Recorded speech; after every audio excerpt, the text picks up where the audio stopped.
नमस्कार दोस्तों। एक विशालकाय समुद्री जहाज बनाया गया था जिसके बारे में कहा जाता था कि इसे तो ईश्वर भी नहीं डूबा सकते। टाइटैनिक नाम का यह जहाज 259 मीटर लंबा था और उस वक्त स्टील से बनाया गया था।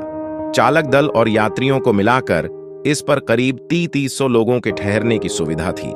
लेकिन ब्रिटेन से अमेरिका जाते वक्त अटलांटिक सागर में एक रात हुए हादसे के बाद यह जहाज महज कुछ घंटों में डूब गया। इसका मलबा आज तक वहीं पड़ा है, इसे आज तक निकाला नहीं जा सका है। जहाज का डिजाइन कुछ ऐसा था कि अगर जहाज का कोई एक कमरा पानी से भर जाए तो वह दूसरे कमरे को डूबा नहीं सकता था। जहाज बनाने और नेविगेटर सिविल इंजीनियर थियरी के अनुसार टाइटैनिक का प्रचार इस तरह से किया गया था कि यह जहाज डूब नहीं सकता है। इसकी वजह यह थी कि इसमें बहुत सारे तहखाने बनाए थे जो वाटरटाइट दीवारों से बने थे। तहखाने की 2 कतारों में पानी भरने की स्थिति में भी जहाज डूबने वाला नहीं था। टाइटैनिक का असली नाम था RMS टाइटैनिक था, क्योंकि ये एक रॉयल मेल शिप था जो 3 पीस 100 बस्ते भरकर चिट्ठियां ले जा रहा था। इसमें चिट्ठियां और पैकेट सभी शामिल थे।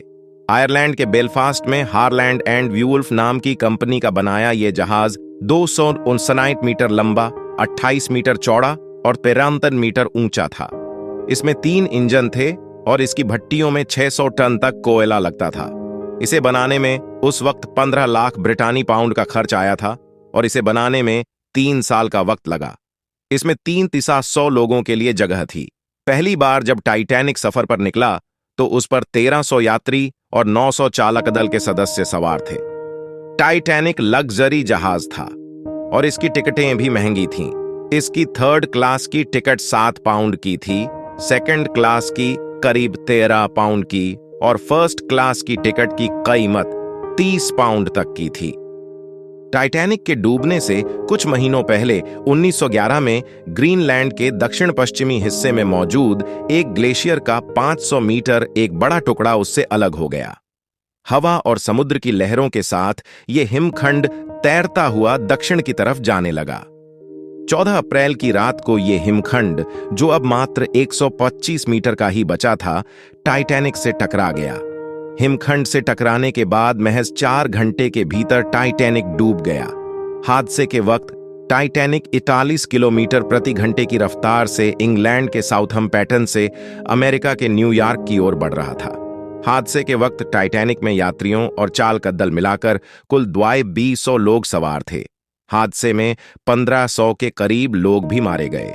111 साल बाद भी सबसे बड़ा समुद्री हादसा माना जाता है। हादसे के कारणों की जांच ब्रिटानी सरकार ने तो करवाई ही, अमेरिकी सरकार ने भी इसकी विस्तृत जांच करवाई। ब्रिटानी कमिश्नर की रिपोर्ट के अनुसार जहाज तेजी से जा रहा था और हिमखंड से टकराया, सही उसके डूबने का कारण बना। इस हादसे में जान गंवाने वाले कई लोगों के परिजनों का मानना है कि समुद्र तल की ये जगह उनके रिश्तेदारों की कब्रगाह है जिसके छेड़ा नहीं जाना चाहिए। इस हादसे में जीवित बची ईवा हार्ट कहती हैं, मुझे लगता है कि ये मेरे पिता समेत और 1500 लोगों की कब्र है। इसे छेड़ने की कोशिश नहीं की जानी चाहिए। इसकी तलाश अमेरिका और फ्रांस के साझा एक्सपीडिशन ने की थी जिसका नेतृत्व डॉक्टर रॉबर्ट बैलार्ड कर रहे थे। अमेरिकी नौसेना की मदद से की गई इस तलाश में 2 जहाजों की मदद ली गई थी। इसके सबसे पहले इसकी तस्वीरें आर्गो नाम के मानव रहित सबमरीन ने ली थीं। टाइटैनिक का मलबा कनाडा के न्यूफाउंडलैंड में सेंट जॉन्स के दक्षिण में 700 किलोमीटर दूर मिला था। यह जगह अमेरिका के नोवा स्कोटिया के हैलिफैक्स से करीब 535 किलोमीटर दक्षिण पूर्व में है। यह जहाज 2 टुकड़े हो गया था और समुद्र तल में दोनों टुकड़े बो और स्टर्न एक दूसरे से 800 मीटर दूर गिरे। जहाज के आसपास भारी मात्रा में मलबा इकट्ठा हो गया है। इसकी तलाश अमेरिका और फ्रांस के साझा एक्सपीडिशन ने की थी जिसका नेतृत्व डॉक्टर रॉबर्ट बैलार्ड कर रहे थे। अमेरिकी नौसेना की मदद से की गई इस तलाश में 2 जहाजों की मदद ली गई थी। इसके सबसे पहले इसकी तस्वीरें आर्गो नाम के मानव रहित सबमरीन ने ली थीं। टाइटैनिक का मलबा कनाडा के न्यूफाउंडलैंड में सेंट जॉन्स के दक्षिण में 700 किलोमीटर दूर मिला था। ये जगह अमेरिका के नोवा स्कोटिया के हैलिफैक्स से करीब 583 किलोमीटर दक्षिण पूर्व में है।